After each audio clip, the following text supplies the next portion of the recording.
en parlant de soucis, beaucoup de gens mettent en avant le fait qu'il y ait des pannes sur Solana. En tout cas, j'ai posé la question sur Twitter de quelle question vous voulez que je pose à quelqu'un qui travaille chez Solana, pour faire un raccourci, hein, évidemment, puisque je travaille à la fondation. Et on parle sans cesse des pannes sur Solana. Je vois énormément de FUD autour de ça sur Solana. Est-ce que tu peux peut-être expliquer toi ce que tu vois et un petit peu démystifier certaines parties? Alors, est-ce qu'il y a tant de pannes que ça? Est-ce qu'elles ont été graves? Qu'est-ce qui a été mis en place pour les résoudre? Et est-ce qu'on peut s'attendre à d'autres pannes dans le futur? Alors, petit disclaimer, je vais être honnête du début à la fin. Quand on regarde au total les pannes qu'il y a eu sur Solana, les pannes majeures, il n'y en a pas tant que ça. Et en fait, il y a un truc qu'il faut regarder quand on va dans les détails, c'est qu'elles sont toutes différentes. Elles viennent tous d'une raison différente parce que c'est des choses qu'on n'a pas anticipées.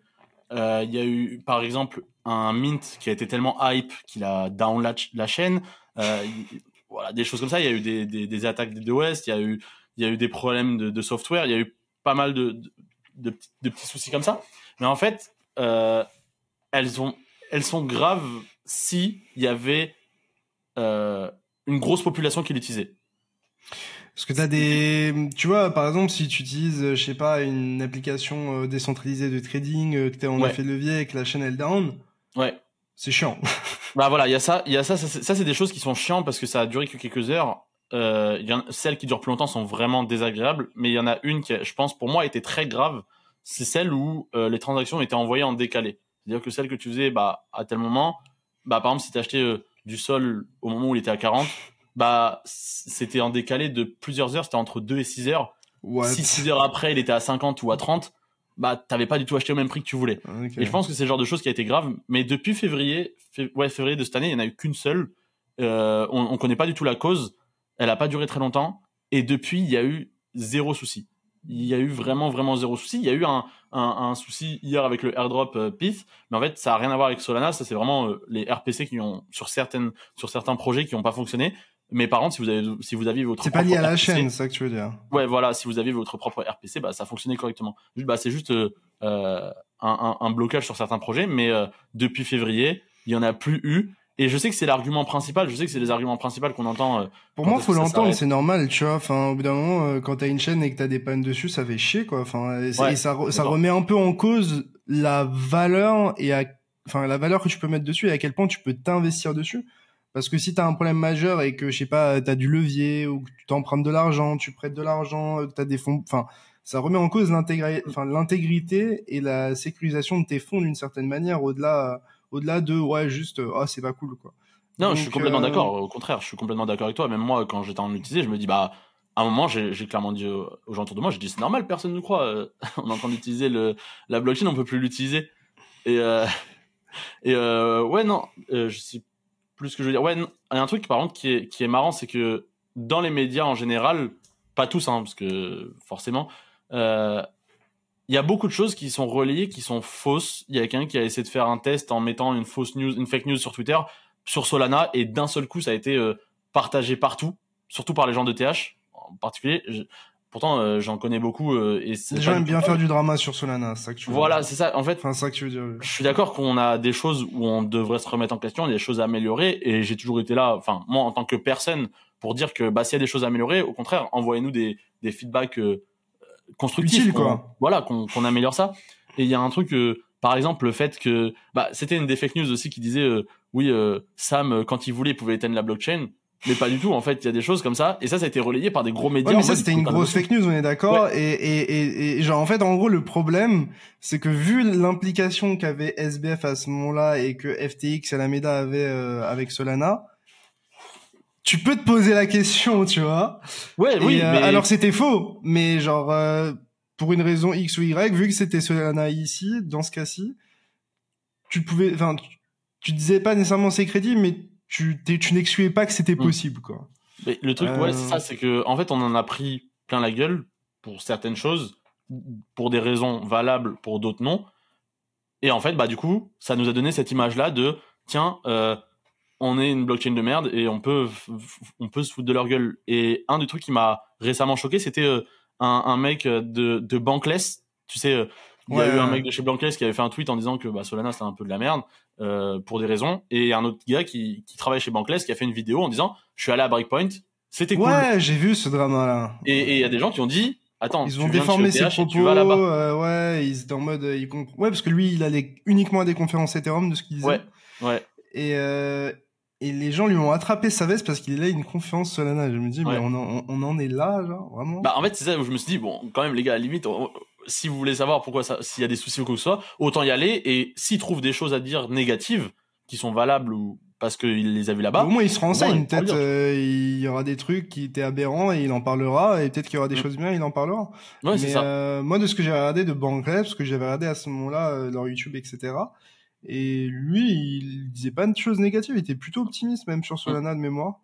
Peut-être pour revenir vite fait sur les pannes, en soi, elles se sont toutes concentrées en 2022 en réalité. Quel a été le début un petit peu de ces ennuis-là, et comment est-ce que toi t'as perçu le travail en interne sur ce sujet-là, parce que c'est quand même un sujet majeur, je suppose, qui aussi a inquiété d'une certaine manière les gens qui travaillent à Solana Labs et à la Solana Foundation. Donc ouais. En fait, je sais que vu que c'était surtout sur le côté tech, c'était beaucoup Solana Labs qui était impliqué pour résoudre ces soucis, et la fondation elle était juste là au cas où il fallait communiquer ou quelque chose comme ça. Et moi, à ce moment-là, tu sais, je venais juste de commencer parce que ça a été surtout première moitié de 2022. Moi, j'ai rejoint en février.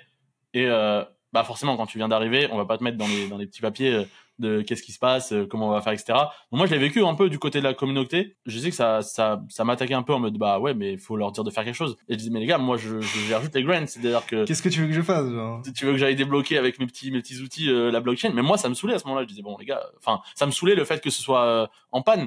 Et la façon dont ça a été géré, en fait, le but, c'était de trouver la raison, d'expliquer la raison et de faire en sorte que ça arrive jamais. Et pour l'instant, c'est une des choses qui a été réussie, c'est que ça n'a pas été... chaque fois qu'il y a eu un souci comme ça n'a pas été refait. La seule fois où on n'a pas eu de raison, c'était la seule fois dans cette année-là, en février. Sinon, on n'a pas eu deux fois le même souci. On parlait des narratives.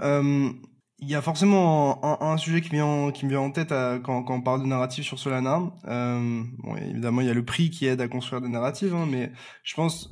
Cette vidéo vous est présentée en partenariat avec DYDX. DYDX est LA solution décentralisée qui vous permet de trader les principales crypto-monnaies de manière liquide sur mobile et ordinateur. Contrairement à la majorité des exchanges, vous n'avez pas besoin de vous KYC et vous récupérez la majorité des frais que vous payez. Plus de 60 000 personnes utilisent déjà DYDX et j'en fais partie, alors qu'attendez-vous? Scannez le QR code sur votre écran ou utilisez le lien dans la description pour créer votre compte avec un simple wallet et profitez de 5% de réduction sur vos frais. Allez, on repart sur l'interview.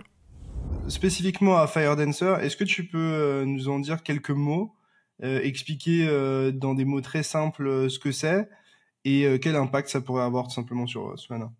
En fait, Firedancer, là, ils vont sortir de leur bêta, donc c'est un autre client validateur qui va permettre d'avoir beaucoup plus de transactions par seconde.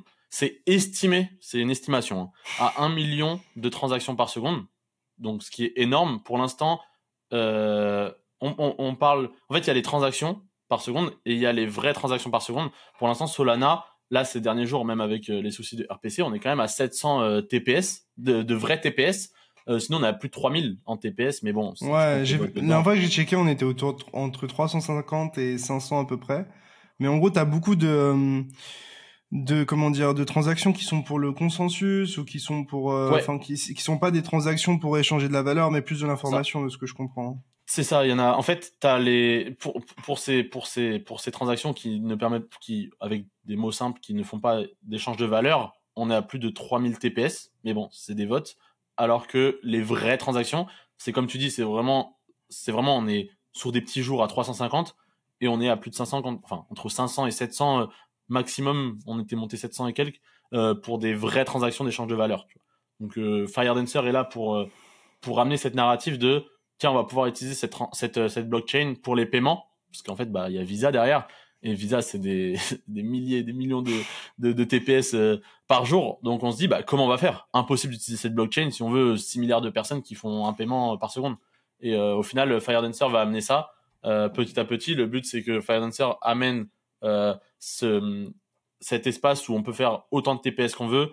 Et eux, pendant qu'on est suffisamment large et qu'on améliore la blockchain, ils continuent à améliorer le nombre de TPS sur Firedancer et d'apporter cette Ça permet de voir venir, quoi. Ouais, en fait, ça permet d'avoir cette scalabilité sur Solana, en fait. En fait, surtout les paiements et par rapport à l'utilisation IRL de la blockchain.